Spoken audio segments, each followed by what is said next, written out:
Welcome to the Jboy Show, hosted by Jake Crain, the fastest growing sports show in the nation. I'm Coach Hugh Freeze. This is Super Bowl champion Brandon Graham. Hey, this is DJ Shockley, and you're watching. And thanks for watching the Jboy Show.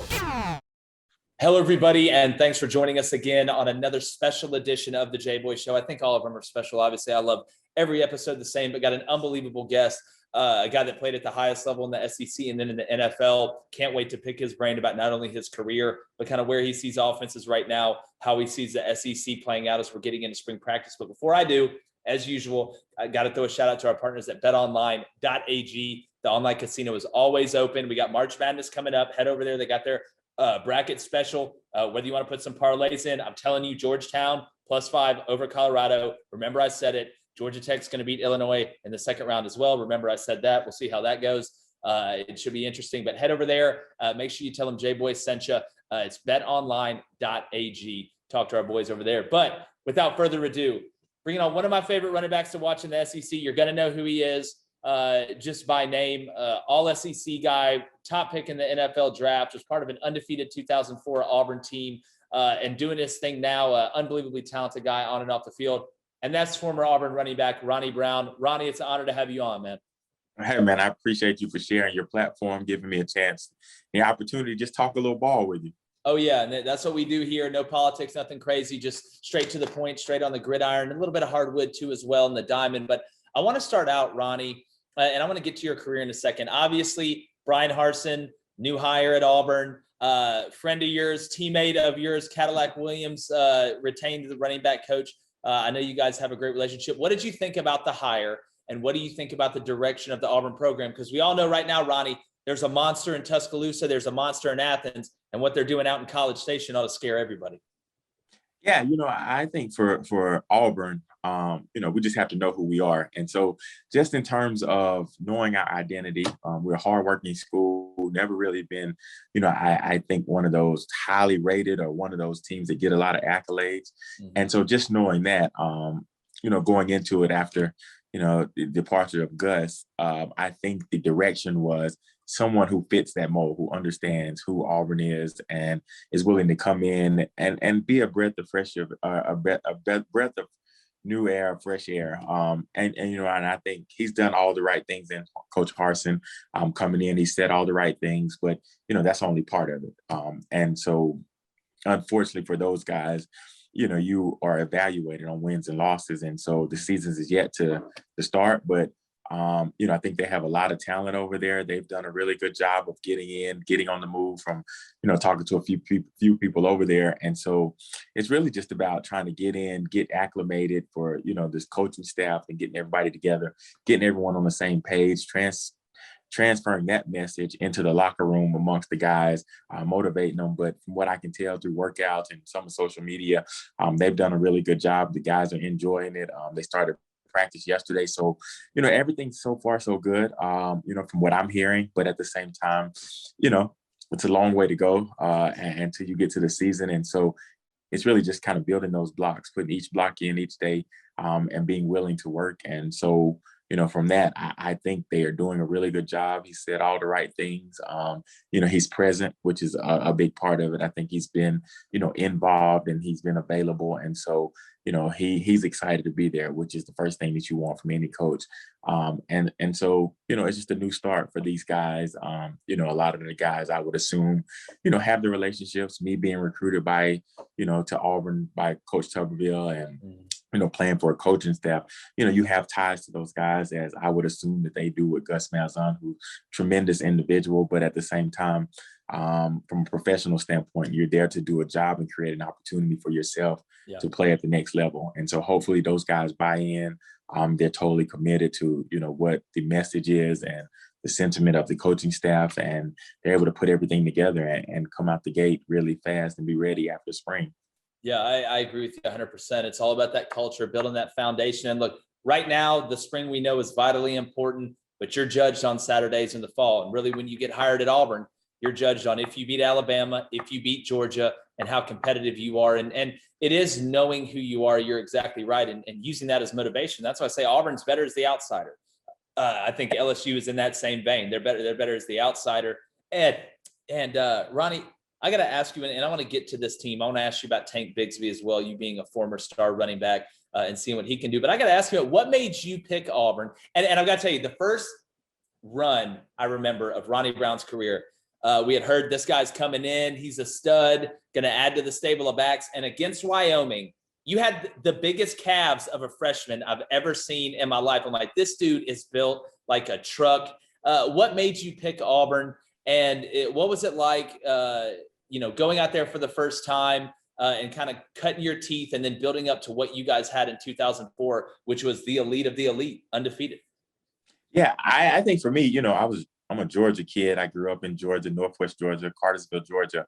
And so I grew up a Georgia fan when it comes to football. Outside of that, I was a baseball fan. So, I was a big fan of Florida State and what they were doing in that regard. But, as far as football, I grew up a Georgia fan. It was local, and that was a school that everyone rooted for.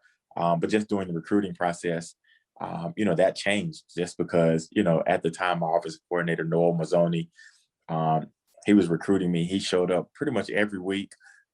He and then, a gentleman from, Tennessee. And so Georgia was kind of slacking a little bit in that area. And so when it came to feeling wanted, I felt like Auburn and Tennessee had more interest than Georgia. And, it was kind of disappointing being a home state guy. And so, for me, it was, okay, like I like Tennessee. And what they were doing, they had Jamal Lewis as the running back, Travis Henry was the backup. So I thought I fit their style really well. And so I made the commitment to Tennessee. Lo and behold, I was playing baseball all summer. And so I decided to take one official visit, ended up going down to Auburn and falling in love with the place. From, the scenery to the small town feel, like, and that was how my hometown felt. And it just felt comfortable and felt like the right decision. And so I changed my commitment, I think the week of signing day, and ended up going to Auburn, which was probably the best decision I've ever made. When you talk about, I think in determining the future or how things may be in, how things pan out.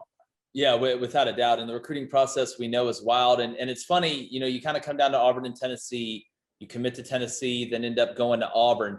And one of your most famous runs is up in Neyland, where you ran through Jason Allen like he was Casper the Friendly Ghost.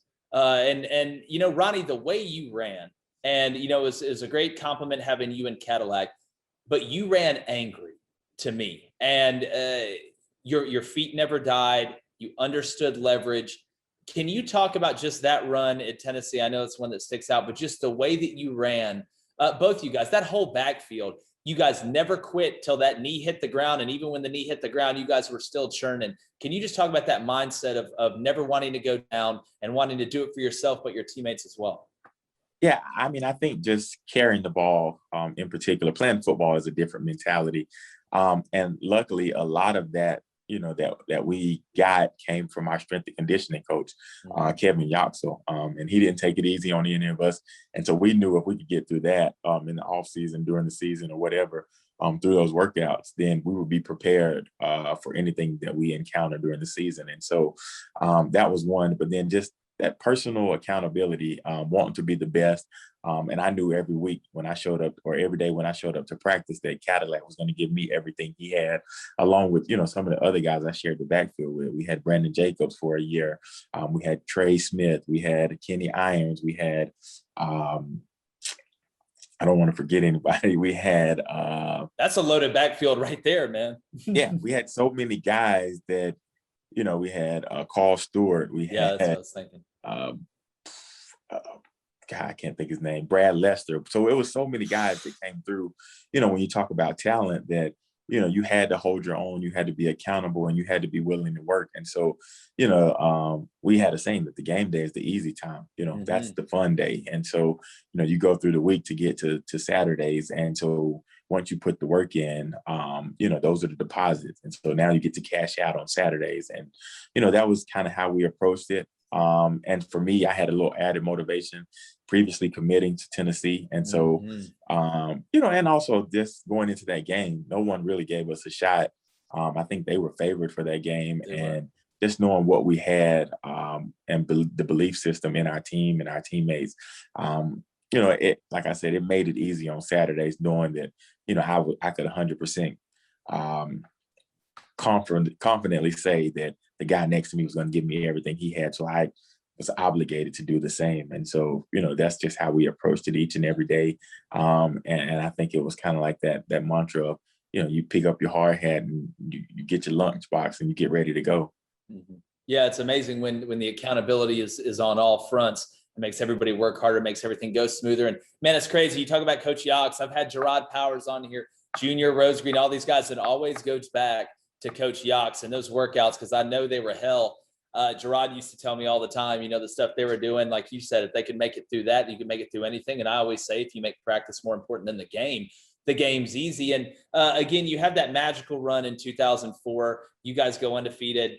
One of the greatest teams in SEC history. And you just look across the board, even now, on offense and defense. I mean, you guys were loaded. You look at Jason Campbell at quarterback, all the way from Ara Machado, Obamanu, and all those guys. And you guys played so well together. And Junior told me there was a few practices that got a little heated, especially when Brandon Jacobs was in there a couple times. And, you don't really get that, I think, anymore nowadays. And I think that's a big part. Do you feel like there's a little bit of physicality? I'm not talking about Auburn specifically. I'm talking about just in general in football. I'm worried they're going to take out inside drill eventually, or tackling drills, or stuff that are actually built, if you do it the right way, to keep you safe. Because if you don't tackle until the game, your neck's not going to be strong enough. You're not going to understand how to tackle positionally at this level. Because as well as I do, Ronnie, that these guys aren't little running around in the SEC. And you better have had a little bit of scratch hitting some guys in practice and a little bit of that inside drill to get a little snot running down your nose and understand what it's about. Yeah, I mean, I totally agree with you. And I think Mike Tyson says it best. He says, everyone has a plan until they get hit in the mouth. And exactly right. So when you talk about physicality, talking about the sport, it's not natural to run into another grown man as fast and hard as you can. And so, you never know what you're going to get. And, from a skill set, you can practice those things without contact. But, from being in the trenches and really getting hit as a running back, I didn't feel good going into the game until I got that initial hit, because, then that's when you kind of got the juices flowing. But, it's hard to practice doing that. It's not like a basketball. You can't go up and just kind of go practice shots, or, hitting a baseball and you go in the cage for a few hours. It's, you have to actually practice what you're doing, like you said, to be able to be safe, practice doing the technique correctly. And that comes with, having to do it in a game setting. And, that's where the practice comes in. And so there are only a few guys who, are good enough. And I've seen a few guys throughout my career that, could do that, could not practice and, turn it on Sundays. But for the most part, when you talk about being fundamentally sound, being ready to play and, getting ready for that contact, not everybody's able to do that. And so, it's just something that you have to go through. That's a part of the process. And that's why you enjoy it so much, because it's not for everybody. And so, when you talk about my personal running style, I think I kind of knew that. And so even if I was one of the guys, I could get to the open field, I'd much rather run into a guy, because I wanted to see if they'd be willing to do that for 4 quarters, rather than, me trying to dodge them, and being a bigger body. So I think it's all mentality. There are certain positions that you can get away with without being physical or too physical. But at some point, it's going to become a factor, and you're going to have to make that decision. And, a lot of the older guys call it business decisions when you're on the football field and somebody try to attack that weakness. Then you're either going to get exposed or you're going to kind of hold your own. And so that's the reality of it. Yeah, and you can't hide from it. You're exactly right. And it's something, too, where I know you put a lot of guys in the training tub, table, whatever, shoulders, because you guys, like you said, you would hunt the contact a little bit to see if they were really about it. And there's some guys that are, and there's some guys that aren't, especially when that safety's coming downhill. But, I do always say it's amazing the difference in practices from college to the NFL, not only from the way really that the coaches treat you, but just how you go about practice. Because again, and correct me if I'm wrong, Ronnie, I didn't play in the NFL, you did, but there's a lot more physicality, at least from my standpoint, in college than when you get to the NFL, because by that time, you got a pretty good idea of what you're doing, or at least you should, or you're just a freak athlete that maybe changed sports at the last second. But can you just talk about the difference in a college practice and an NFL practice? And also, there's not a ton of yelling in the NFL practice from what I've seen, unless, it's one of these older coaches that's very entrenched in the league or whatever, because typically that player's making more money than you. Yeah, I think the goal is, in college, and I think you've heard Saban say it, it's a lot easier to influence an 18-year-old than it is a 30-year-old or a 25-year-old. And so who's trying to get to that level. And so, with that influence, obviously there's also a hunger to get to the next level. And there's not that mentality of I've made it. And so it's all in the striving and in the process of trying to get there. And so it's a little bit more reckless, in college because everybody's trying to prove their worth. There's not a lot of guys that get drafted on a yearly basis. And so, when you play even some of the smaller schools, those guys are trying to show, their capabilities as well. And so when you talk about college, it's a little bit more reckless, less technique, I think, overall, because, on the next level, the assumption is, you kind of take the cream of the crop from college and then you get those guys to the NFL. And so you're a little bit smarter. You hear guys that practice a little bit smarter. You don't want to get anybody hurt, and it's a career. Whereas in college, you're trying to get to that point. And so it's just a different phase of life. And I think it's just trying to get to that point, and so the things that motivate you in college are a lot easier to be motivated by, once you get in the NFL and, guys start to get paid and, guys make a certain amount of money, then some of the motivation is gone, true enough. But at the same time, it's understanding of how to do it and being able to say, okay, I just need to get my job done. So technique wise, guys are a little bit better. And that's the big difference. It's not always the talent. It's just guys are a lot better at their craft and you get a chance to spend a lot more time. And there's just more self-accountability because, you don't have a coach, like you said, hollering and yelling at you and kind of directing each and every day. You have the off season where, you're accountable for yourself and you have to go through that stuff. But it's just a lot different. And those are the things that come with it. And just understanding how to be a professional. And so in my mind, I've created I heard it, I probably stole it from someone, but, in my mind, being a pro, what does that mean?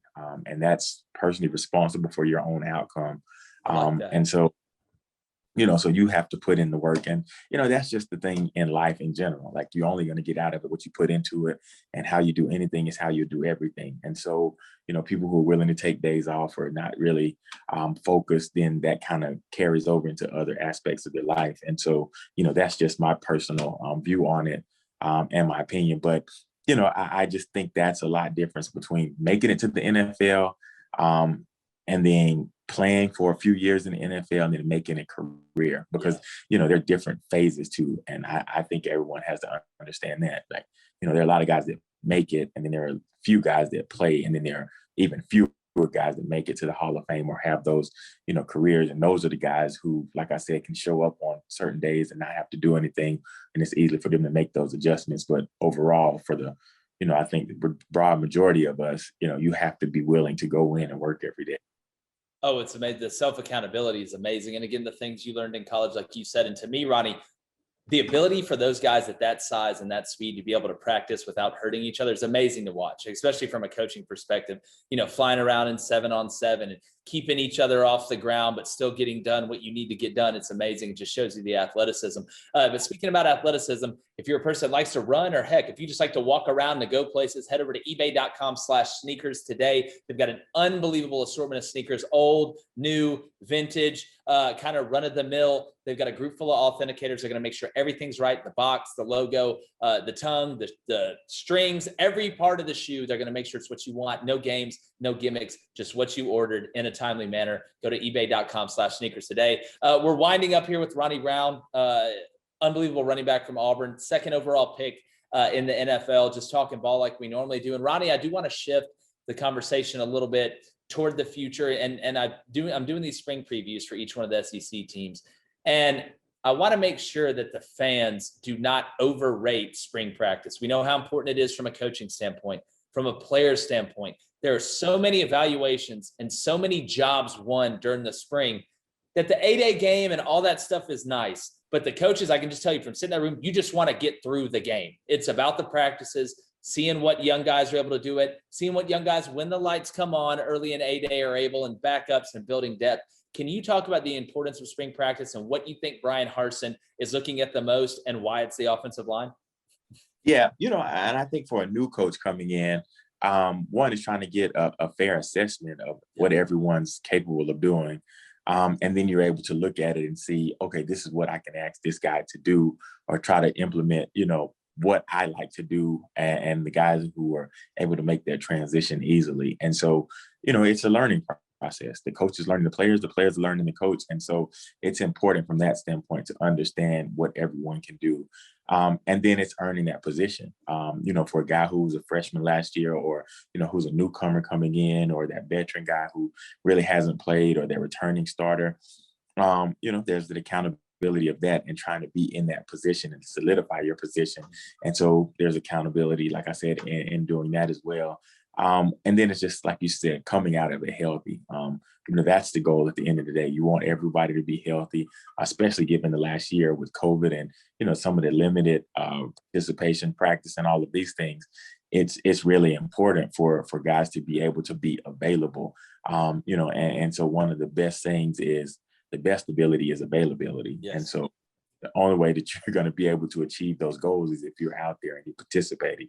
And so the spring is really just a kind of a glimpse of that test drive before, you buy the car and you drive it off the lot, to make sure it was really what you wanted. And so, coach is coming in, he's trying to figure everything out. They're putting, their playbook together. They're trying to see, what guys are great at doing certain things, the more versatile guys, and trying to make sure everybody's in a comfortable situation, because at the end of the day, that's when you're able to play a lot faster and do things a lot better. And so the spring game is cool. It's entertaining, but at the end of the day, coach just wants everyone to be healthy. And, if a lot of guys were like myself, once you got to that point, you put so much into it that you didn't even want to play in the spring game. Yeah, it's true. Because you want to definitely be ready for the season. Yeah. But, everyone is that competitive spirit. You get fans in the stands and you get guys out there, and it's those juices start flowing, and, you want to get some recognition. You want people to see you. You want to make plays. And so, all of that stuff takes over. And so the spring is really just about, learning each player, coach, player, coach, and then just kind of, finding that system and that structure that works. Because at the end of the day, I think when you're a coach, the biggest thing is, how do I get 100% out of every guy? On every play. And so, really just kind of figuring that out. And then it's from the coaching perspective, put guys in position to be successful. And so that's the whole, in my mind, that's the whole concept behind spring ball, and being able to win those positions, understand what you have, and figure out how to be successful when it comes to, what you're going to be facing in terms of opposition during the season. Yeah, you encapsulated that perfectly. That's what it is. That's really what it is. For some guys, it's a tryout. For other guys, it's kind of getting back in my groove and staying healthy. And the spring game, it's funny. I always used to say that it's the most nervous I ever was before the spring game, just praying that nobody got hurt. It's literally like one series, hey, come on, man, let's go coach this other guy up, Let's let the young kids go out there, and turns into the puppy bowl. Some people call it the toilet bowl, used to have at the end of practice, but you know what I'm talking about there, Ronnie. But last question for you, man. Great stuff. I'm going to have to get you back on. I know you're a busy man doing big things, but Tank Bigsby, to me, he's one of the top running backs in the country, poised to have a big year this year. They got a block for him. He's one of the few guys I've seen cut back on the power and go for about 40 yards, which is one of the biggest no-nos at running back. But I guess if you're that talented and have that type vision, you can do it. What have you seen from Tank Bigsby, and how special do you think this kid is? And he's being coached by your former running mate, part of the 1-2 punch, Cadillac Williams, man.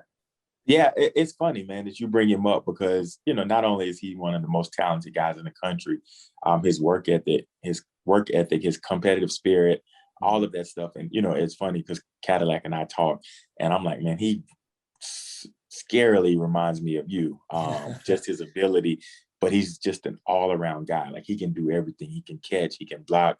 Of course, he runs the ball really well. He runs hard. He always falls forward. He has great vision. And so he has all the intangibles to be a great running back, and so when it comes down to it, it's just, how great does he want to be?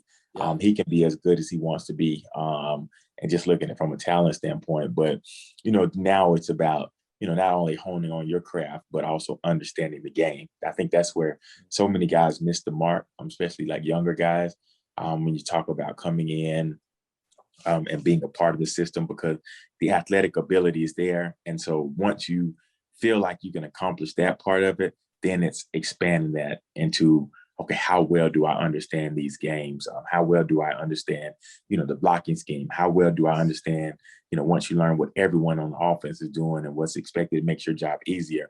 But then even beyond that, now, how well do I understand what the defense is doing?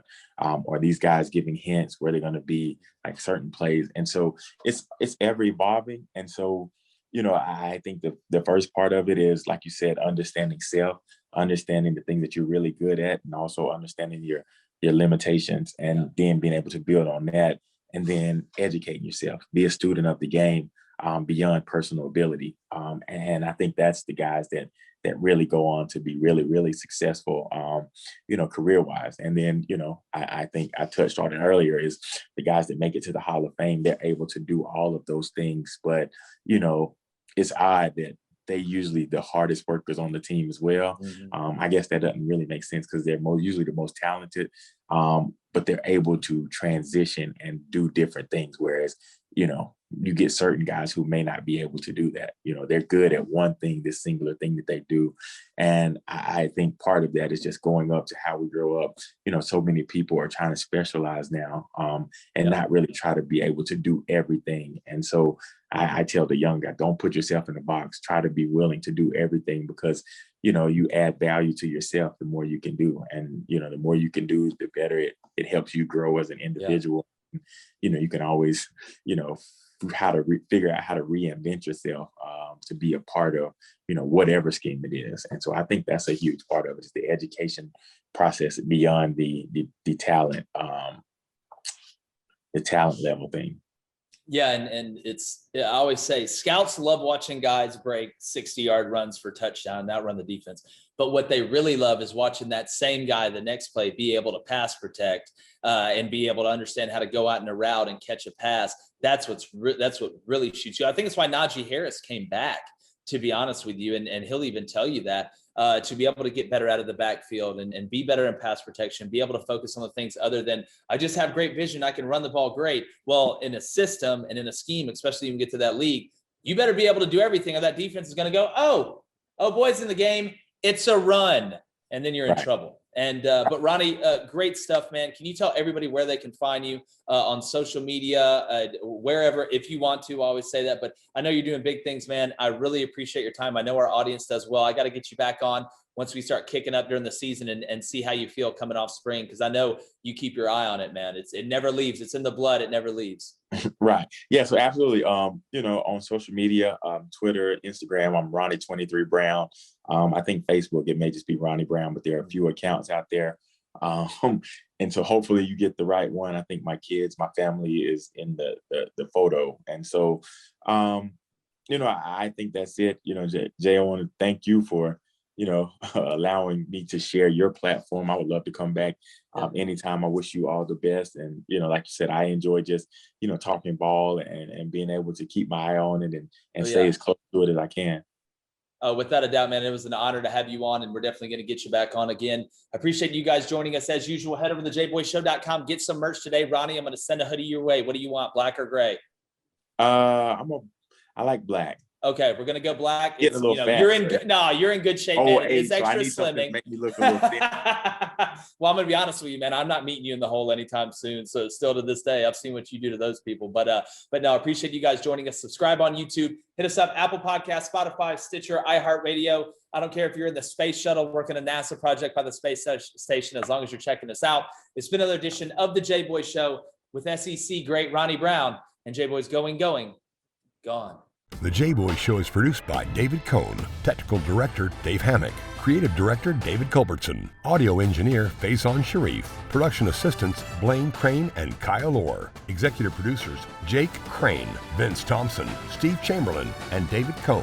Please subscribe to our YouTube channel and visit our website, thejboyshow.com, for updates regarding our newest apparel and merch designs. Win the water cooler with the Jboy Show.